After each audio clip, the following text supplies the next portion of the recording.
ఎంత నల్లగా పట్టుండది అనేసి గిన్నెలో ఇప్పుడు మీకు నేను చూపిస్తాను. నేను ఇక్కడ చూడండి, తెలుస్తా ఉందా మీకు? ఎట్లా వస్తూ ఉంది చూస్తారా?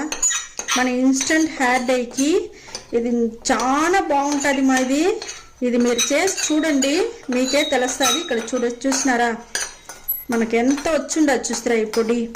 మీరు ఇది రెడీ చేసి ఒక డబ్బాలో పెట్టుకోండి మా. ఈ మరి రెడీ చేసే దాంట్లోదమ్మా ఆ కాలంలో మనకు కాటికి అంతా తయారు చేస్తారు. కంటికి కాటికి అంతా మనకు కెమికల్ లేకుండా తయారు చేస్తారు. ఇప్పుడు మనం ఇన్స్టెంట్ హెయిర్ డై తయారు చేస్తూ ఉంటాం. మన కెమికల్ లేనిది ఇవంతా మన అంగిట్లో పోయి డబ్బు ఇచ్చి కెమికల్ తీసి కంటికి పెట్టి అది అంతా మన కంటికంతా చెబ్రా ఆ మరి లేకుండా మన ఇంట్లో ఉండే వస్తువులు పెట్టి మనం రెడీ చేసుకొని మన కంటికి కూడా ఈ మరి కాటికి చేసి పెట్టుకోవచ్చు. మనం ఇప్పుడు ఇన్స్టెంట్ హెయిర్ డై రెడీ చేస్తుంటాం.